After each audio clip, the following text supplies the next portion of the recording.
All right. Good evening once again. Welcome to Blacklight on Sports. I'm Dr. Mitchell Palmer McDonald, And I'm Charles Hallman. and today we have a very fabulous guest with us. He's an educator extraordinaire, also former athlete and coach of track and field, Mhm.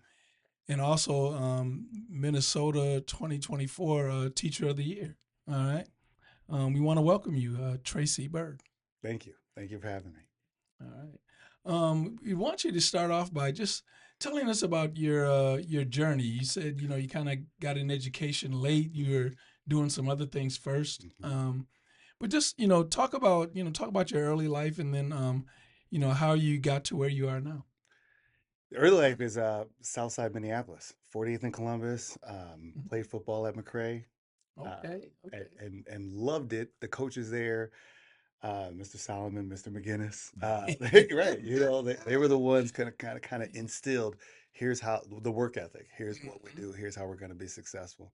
Um, and then kind of fell by the wayside in high school. Hmm. Trying to cut corners, and that didn't set me up for college. Okay. And I tell my students now, I go, my story is my story. Can't run away from it. I'm the teacher in front of you that was kicked out of one school twice Hmm. and dropped out of one school twice. And the students are like, "What?" And I'm like, "One of them, I exercised my power and I chose not to come back." But I mean, but it's one of those like it is the story. And in that time period, Hmm. I probably did every job that's out there. I remember having two full-time jobs. My mom was kind of, um, you don't have to go to school. You're just not going to be on the couch. Mm. So you got to work. And so, I mean, I Oh was yeah. UPS and working at a foundry and cutting grass and just kind of doing everything. Hmm. And then finally, I had a friend of mine. One was a coach at Washburn, and kind of Okay. said, I'm not going to coach this year. Do you want to coach?" I'm like, "What do I have to do? Because I'll give it a shot. What do I have to do?" And he's like, "Well, just kind of go up there." So 2001, I go up to Washburn. I meet Pete Haugen, um, and I fall in love with coaching. But Hmm. I'm still working outside of that. Now I'm downtown at Piper Jaffrey, and it was one of those, how can I do this full time? Okay. And it wasn't until I got to Wyzetta that there was a principal that said, "You're going to go back to school and you're going to be a teacher." Mm. And then at first I was like, "Miss Dean, I don't know if you know how I was with school, but Hmm. I don't know if I'm going back to school." And she was like, Right. "No, Metro State and MCTC are going to wrote a 4-year program between the two schools, urban teacher, and you're going to go and you're going to be a great teacher."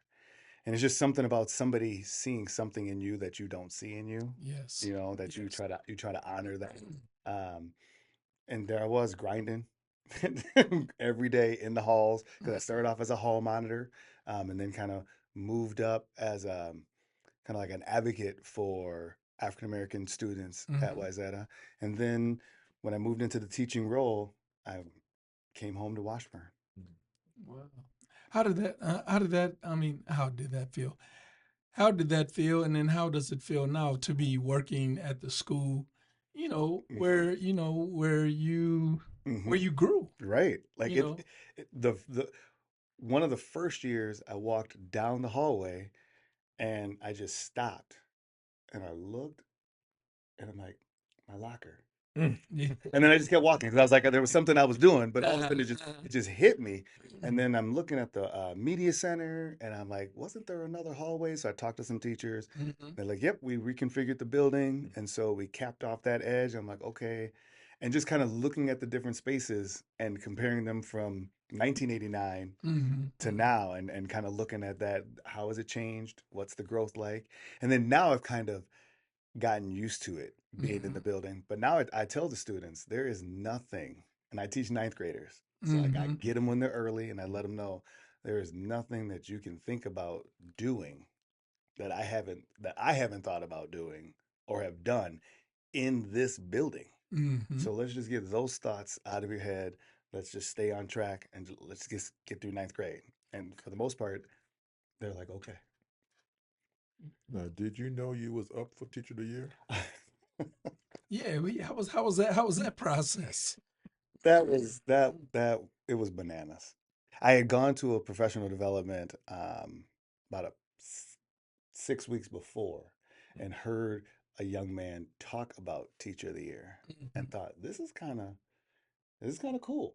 I mean, the things that he's talking about, I mean, Mm-hmm. it's high pressure and it's all of these things, but I mean, just kind of who you get to meet and kind of like the different people you meet after that. It's kind of like this would be interesting. Mm-hmm. And probably 2 weeks after I thought this would be interesting, Mm-hmm. I'm at home doing some work, and all of a sudden I get an email, and it just says nomination Teacher of the Year, and I just immediately close my Chromebook, and I'm like, nope, nope, not gonna do this. We're not gonna do this. No, That's funny. like no. But then it went back to that principal that saw something in me. And I'm Mm-hmm. like, and they don't tell you who it is, who nominates you.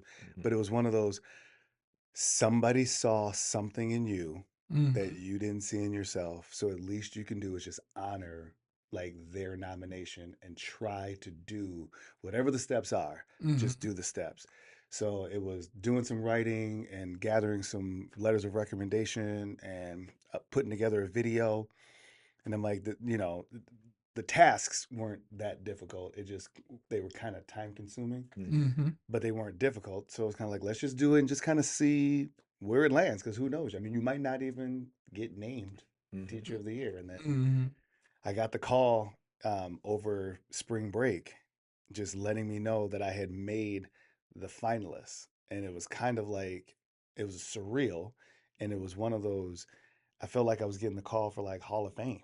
Because it Right. was like, Right. regardless, I'm going to be in that class of 2024. Right. And it was just like, wow, like this is so much bigger than me. All of the people who had struggled to get me Mm-hmm. to this school and to that school and to get me home from school. And I mean, there's kind of like we made it. Like Mm-hmm. we made it. And then it was gravy. It was kind of like, okay, let's see what happens. Mm-hmm.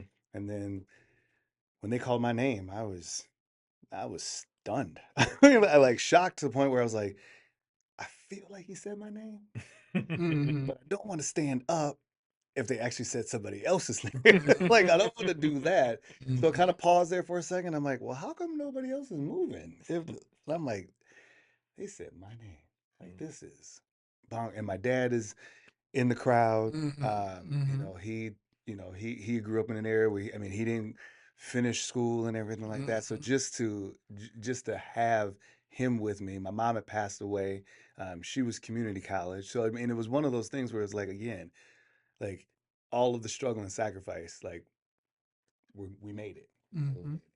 made Now, do you feel that because you've taken a non-traditional route to go into teaching helped you become the teacher you are today?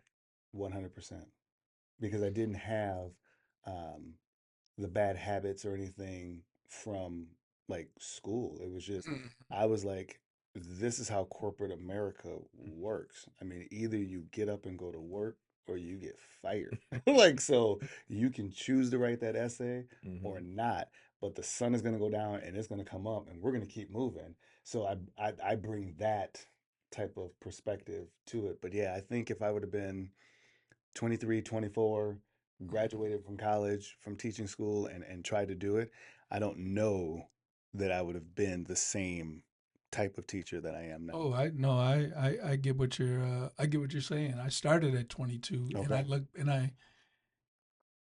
it was too soon. Mm-hmm. When I look, I mean, I got through it, but it was too soon. I walked in there looking like I was 16. I had to dress up and all that for those first like what 10 years and all that Mm-hmm. just to separate myself and Mm-hmm. and I wasn't mature. I just graduated from college. The months before I was partying like everybody else on campus, and then next thing you know, I'm Mr. McDonald. I'm 22. I'm like, what is this? So I do, I do understand that. I got through it, but it was Right. very, very difficult. Now you in high school, did you run track? I did. Okay. I ran 4 years. I went to 2 years at Minneapolis Lutheran High School, private Okay. school, Okay. the old Edina Community Building off of Highway 100. Yeah. I think our track team there was 40, and that's Mhm. boys and girls, sprints, throws, Mhm. distance, Yeah. like Yeah. everyone. Gotcha. And then got to Washburn, and was kind of like, and it was never I could run, Mm-hmm. but I never thought about being a track athlete. It was just kind of Gotcha. like, I'm gonna run, so over the summer I'm ready for fall Mm. to play Mm-hmm. football because Mm. that's what I was gonna be when I grew up. Mm-hmm. That was gonna be the football player. Now has that experience helped you as you coach track now? With the experience you had when you were in high school. Yeah, all those experiences, but yeah, because I was that one that wasn't 100%. I wasn't like a track head. Mm-hmm. Like, this is what I do. So now I can look at some of the athletes now and just kind of say, you know what? It's one of those things where you don't have to be like eat, sleep, drink, Mm-hmm. breathe, track. Let it grow. Like let it grow. It doesn't, you don't have to be all in right away. I mean, it will slowly, it's a slow burn. Let it get you. And then even some of the athletes now, Mm-hmm. football or basketball, and I tell them as seniors, don't rule out track when you go to college. Mhm. I Mm-hmm. mean, if you're a good athlete, I mean, they're looking for good athletes, Yeah. you know. Yeah. Now, you only coach track? No? This is first year of being retired from Okay. football. Oh Okay. wow. So how long did you coach football? Yeah. 23 years. Ooh.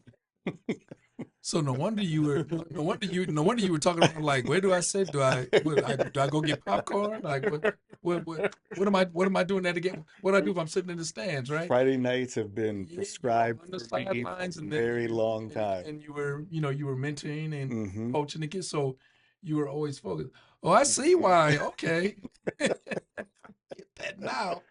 Now, in terms of just from the time you got into coaching to where you're at today, how much has it evolved in your eyes for the good, and where some things that you feel that wish you wasn't there, but they exist today? The one thing I wish that's a good thing is 7-on-7. Okay. Like, I wish we would have played I wish I could have played 7-on-7 when I was 15, 16, 17. Um, just to run your plays with your quarterback and have your skill out there. You can't you Those reps are invaluable. Mm. Like, so that's a good thing. However, now there's too much though, because now we're traveling in the spring to other states, and then there's folks that are trying to do only one sport, where kind of like when I was young, you played with the seasons. I Mm-hmm. You went mean, to the next sport. right. I mean, Mm-hmm. when football's over, everybody went to play basketball. Mm-hmm. Basketball's over, Mm. some went to go play baseball, some ran track. But I mean, you always were, it wasn't just like, I only do this. And I think that's a bad thing, because it's almost like you're afraid to try something new, Mm-hmm. and you don't want to try something that you're not great at. And it's like, well, very few things are you great at in life. You gotta put in the work and get better at those things. But if you're only staying in your comfort zone, so that's what we have a lot of students now that are, I only play basketball, or I only play football, or I only play soccer, or I only play hockey. And it's like, athletes are athletes. Mm. I mean, and that mindset has gone by the wayside. I see. Now, you've been in two school districts, Hmm.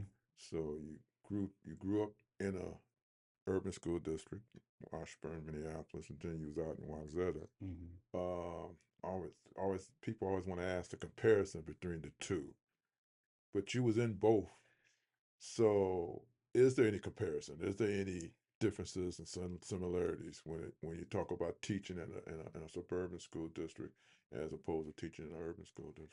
There are some similarities. I mean, a 14-year-old student is a 14-year-old student in Texas, in Florida, at Wyzetta, in whatever, wherever. I mean, they think similarly, Mhm. um, but there are a few subtle differences between kind of like just the conversations that are had inside your house, and then when you go to school, if people are exercising greatness and saying this is what we do, you're going to have more people believing and doing that.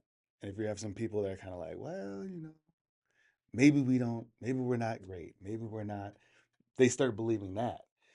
And to this day, I've told of my all of my athletes at Washburn, starting 11s for football, I will take you on the road to any of the other schools. Because I call it the SEC of high school football. At that time, the Classic Lake Oh yeah. was Wayzata and Yeah. Minnetonka, Edina, Hopkins, Eden Prairie. Yes. Like that was every Friday night. There were no, it was a game every week.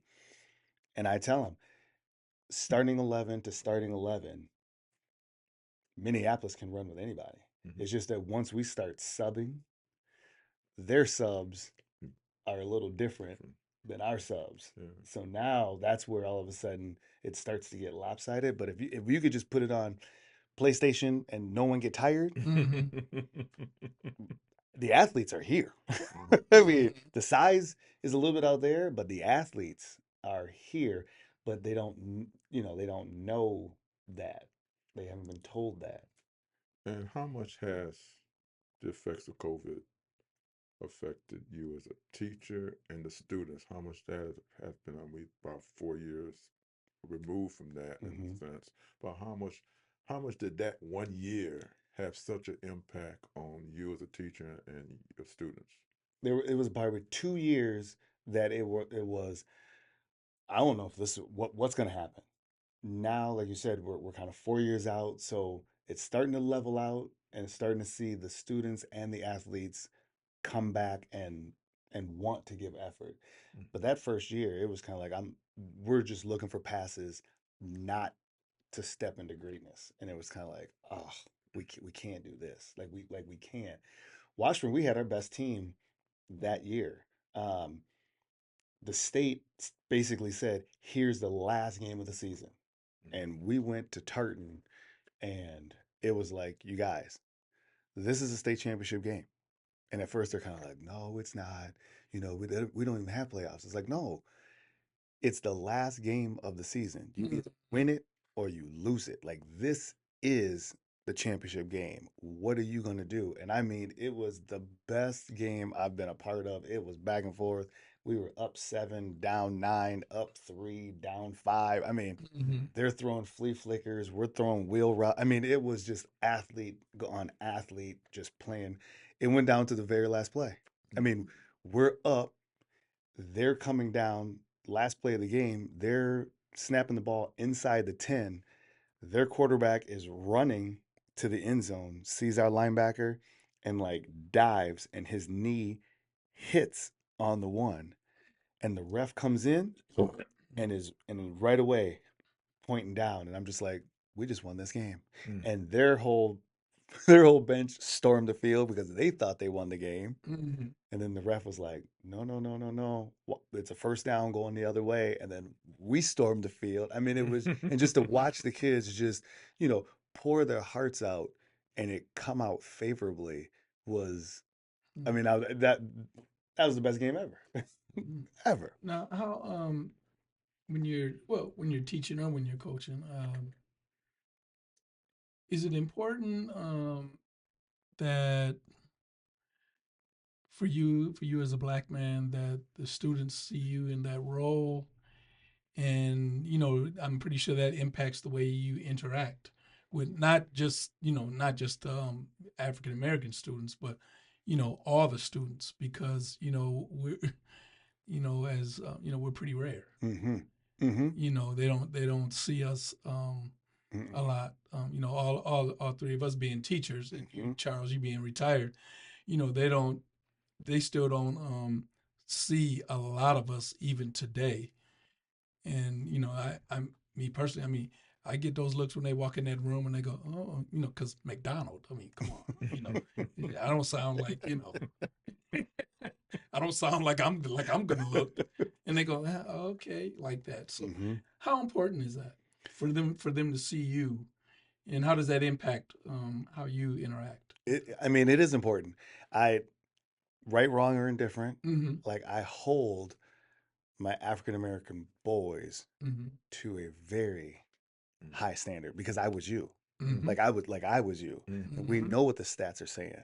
So I want you to just see what I mean, I'm not saying you have to be me because I didn't know I was going to be a teacher. So I'm not saying you have to be me, but I just want you to see there's something else.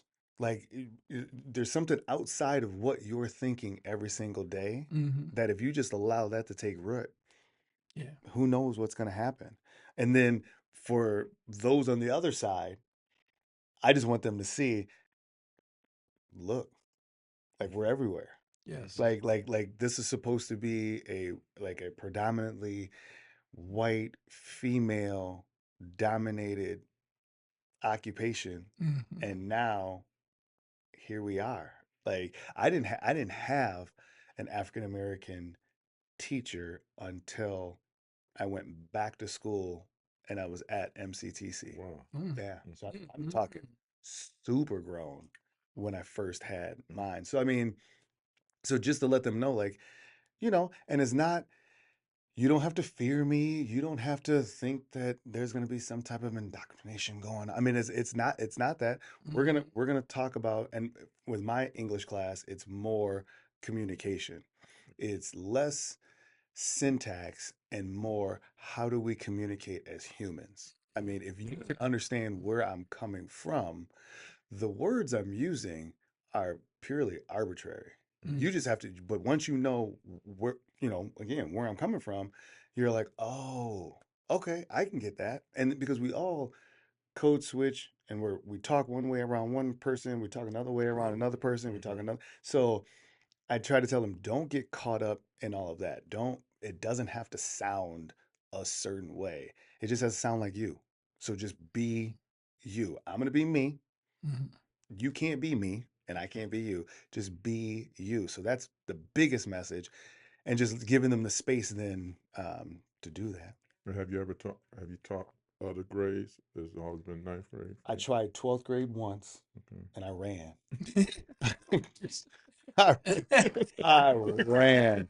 They, to me, the year I tried it were bigger versions of the ninth graders.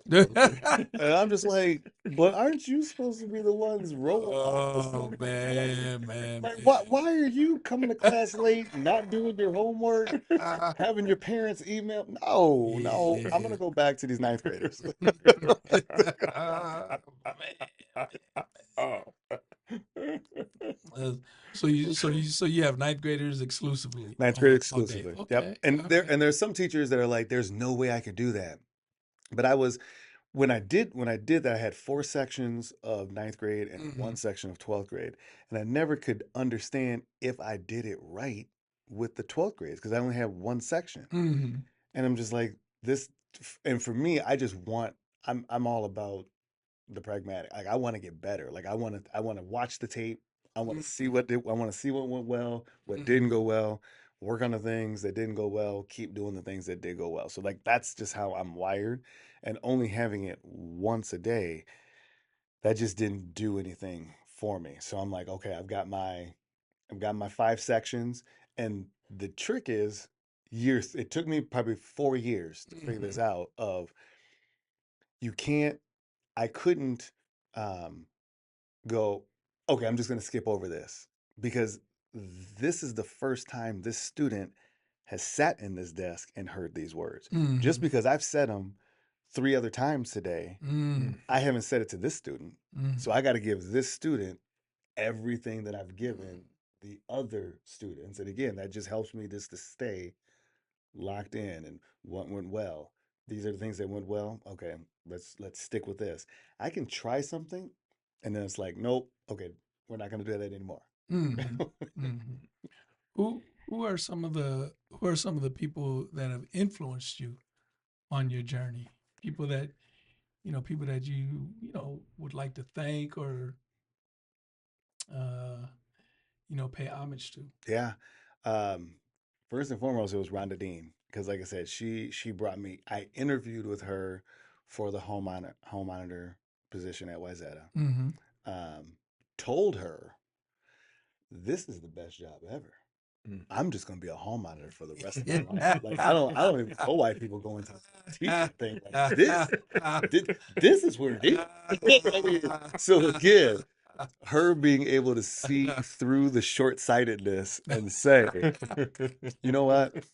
That's good that you like that now, but there's bigger things out there.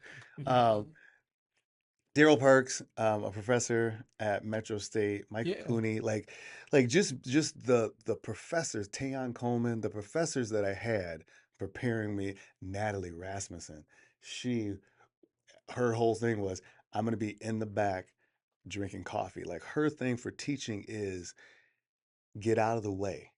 Mm-hmm. Like let them do it. Like you're not supposed to be driving Mm-hmm. because then you're the one driving.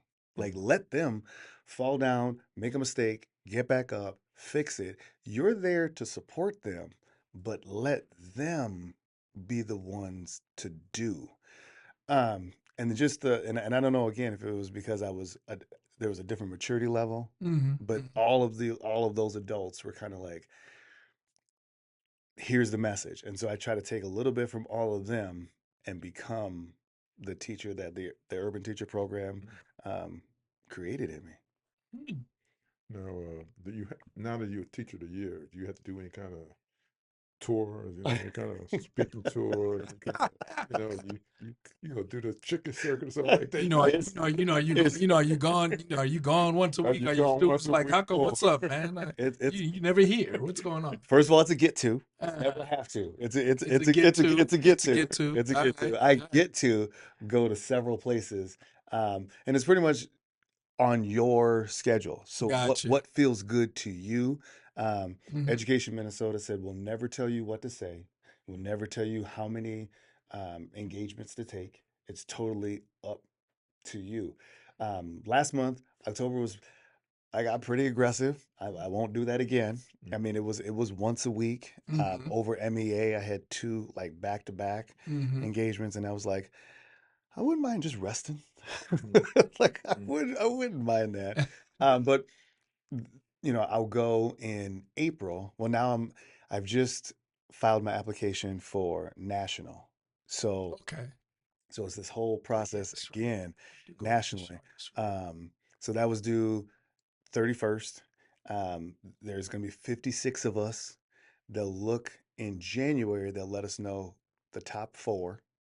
And then I meet my cohort in February. We fly out to California and that's when the teacher was telling me about it, I was like, that's the cool part. So I'll be standing next to the teacher of the year from Texas and the teacher of the year from Alabama and the teacher of the year from Florida and be able to bounce ideas off of them and kind of find out our 14-year-olds in Minnesota similar to the 14-year-olds in New Mexico or how are they different? So I'm looking forward to that.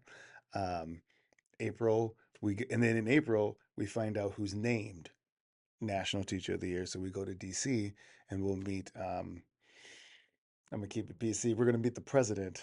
But I already know in my head and I'm looking forward to going to meet the president. So that's in April, and then just kind of they're gonna send me to Boston, and I take a couple classes at I was gonna say Harvard. It's not. Well, it's Boston University. Would that be it? It's gonna come back to me. It's gonna come back to me. But yeah, it is a whirlwind. It's just a huge blessing. Like I'm the third African American male. I'm number 5 of African Americans, number 1 African American in Minneapolis. So I mean, and number 1 in Washburn. So it's just kind of like just and again, South Minneapolis, 48th and Columbus, Mm-hmm. going to Pepitos, you know, playing football at McCray, kicked out of one school twice, dropped. I mean, like it's one of those things where if you think you're going to make something happen, it's not that. Like I'm blessed Mm-hmm. that this is happening to me, and excited to see what's my purpose, what's the role, like why, like what's waiting for me to do this. Is it somebody's gonna a youth saying I want to do this now? I mean, like I don't know what it is, but there's a reason, so I'm gonna keep moving. Well, talk about the thrill you had. You talked about earlier about being presented in front of the Viking in a Viking game Mhm. in front of I would say about 50, Oh, 50 or 60,000 people there. You know, even though he was on the field for just a short moment. But again, talk about just the experience of being at a Viking game, yeah. being introduced, and the focus on you for at least that that minute or two. And it was so and it was corporate because right away they said, okay, you know, you've got to be here at this time. We're going to be moving down at this time. So everything is like choreographed to the second. And they were like, if they're not off the field by a certain time, the Vikings are fined. So I'm like, oh, Wow. well, that's pressure. Okay. I mean, I didn't need to know all of that. I didn't, but I mean, Mm-hmm. it was so it was humbling. It was, I mean, to have, you know, the people when they called, sent out an email and said, "Hey, we want to honor you. Do you have somebody that can come in and speak on your behalf?" So I grabbed offensive lineman Yaya, and this young man is going to set the world on fire. Like there's nothing he can't do. And so I was like right away, like this is the guy. And so they sit him down in the chair and they're asking him questions about me and he's answering them. And then they take that and they put it together. And then that's what's shown on the On the score. board. Oh, it was, I mean, just the production behind it. Mm-hmm. And then when we're there on the field, he's like, Coach, could we just stay here and just watch the game from right here? And I'm like, I don't think so. Yeah. I don't think so. But I mean, being a football fan, that was the ultimate memory for me. Like just, I mean, and they said do something, be you. So then that's when I hit a gritty because it's like you have to do that. You get a tape? Did they give you a tape? They sent photos and they sent the video for it.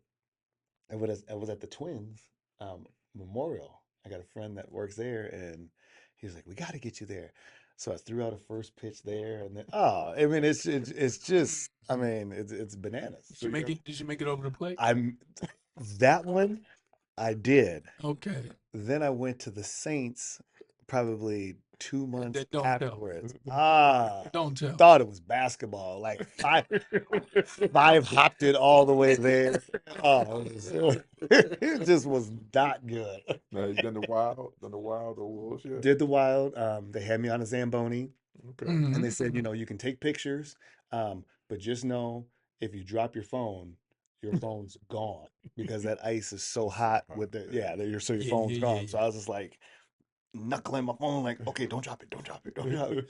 But yeah, it was. I mean, this whole thing has been haven't done the Wolves or didn't do. I was kind of like maybe the Lynx will get me in there for one of them playoff games, Mhm. but didn't do any of that. But I mean, just the love from all of the other sports has been, I mean, tremendous. Yeah. How did the students react? They were crazy. Like I mean, they they were. I'm just like Mm-hmm. you guys, and you know, so last year's group, you know, as they were getting closer to that weekend, you know, I'm telling them like, you know, I got my outfit picked out. I'm thinking about this and I'm thinking about that, and they're like, okay, when will we know? And I was like, well, it's gonna be Sunday, and it's gonna be Sunday, like 3 o'clock. So just I don't know if you guys watch the news, but just kind of be around the TV and then you'll know. And I thought I was coming to work on Monday. Like I had Mm-hmm. my naive self thought, oh yeah, they'll just name me and then I'll just kind of hang out for a bit and then I'll just come to work like like nobody there.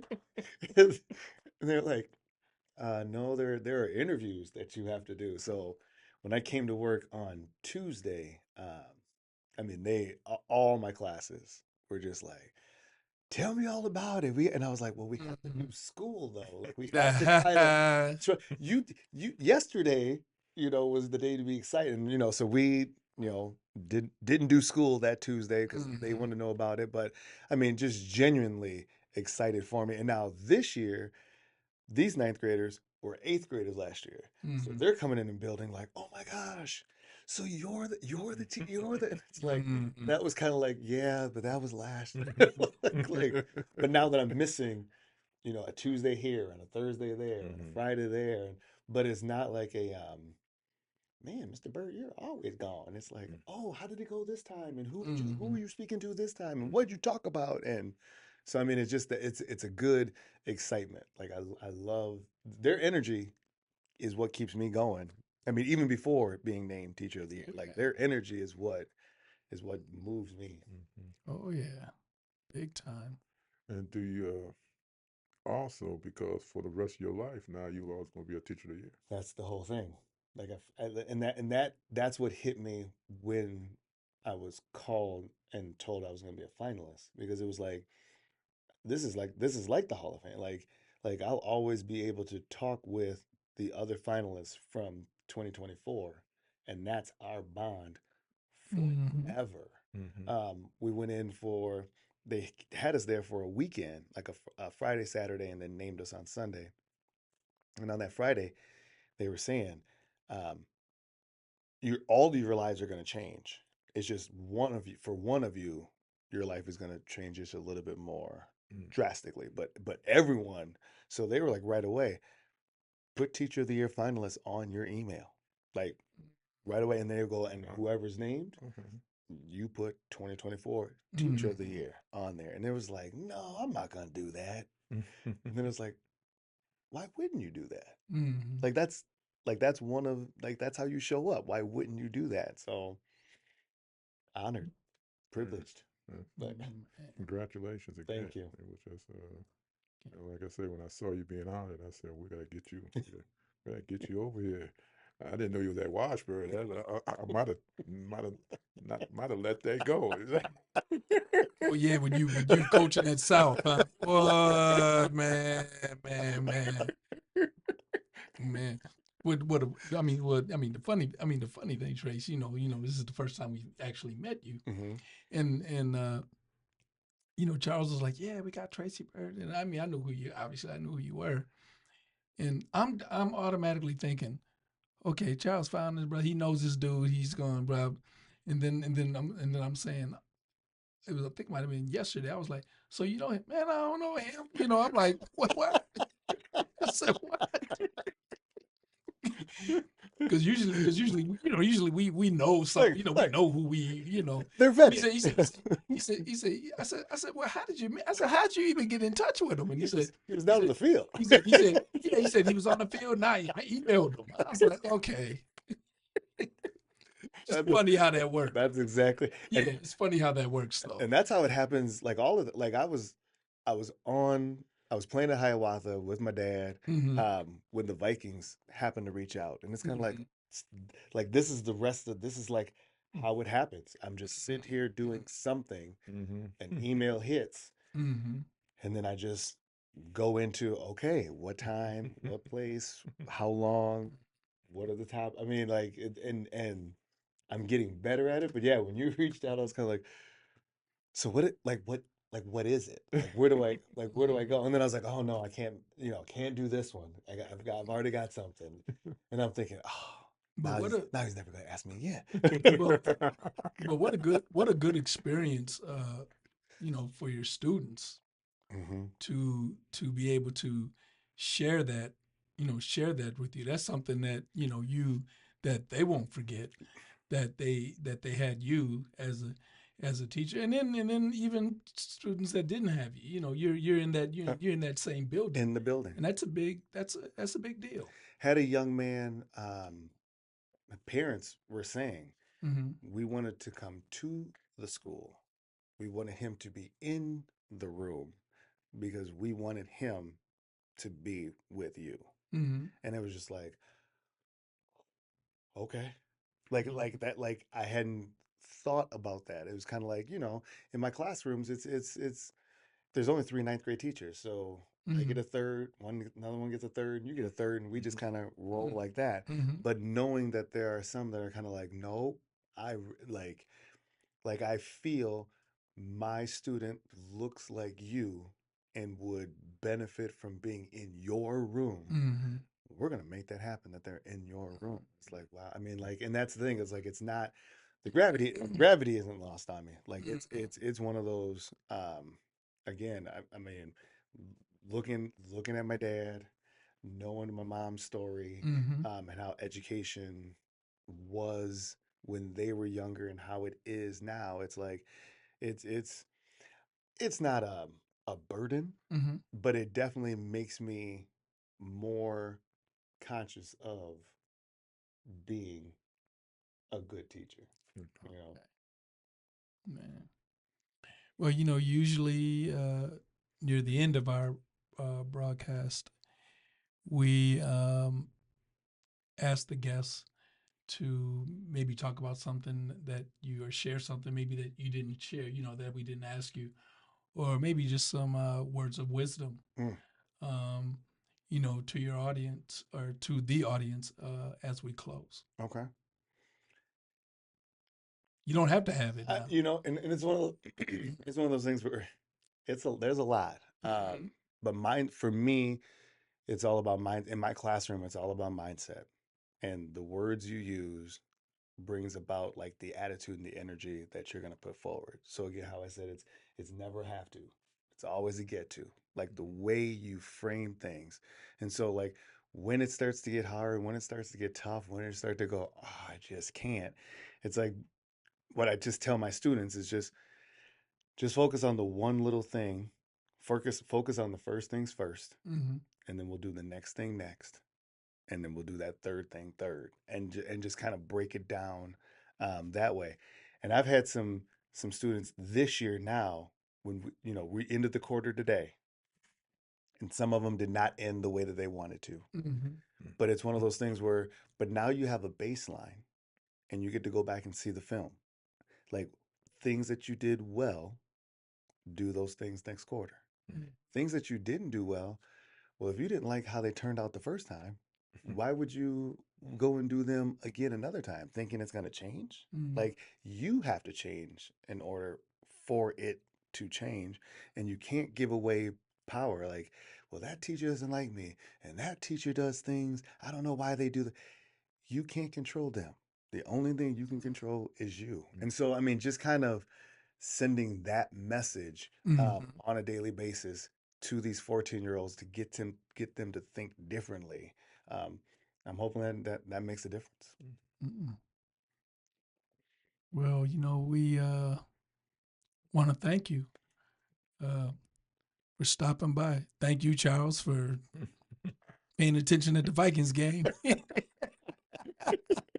getting that email out there. That's that's real good. We're glad we're glad that you stopped by. Probably hope to talk to you again. Oh yeah. As time goes on. Yes. Thanks for having me. Yeah, and that wraps up another episode of Blacklight on Sports. I'm Dr. Mitchell Palmer-McDonald. I'm Charles Hallman. This is Tracy Byrd, Teacher of the Year 2024, correct? Correct. Thank you for joining us, and please continue to read us in the paper every week. Thank you.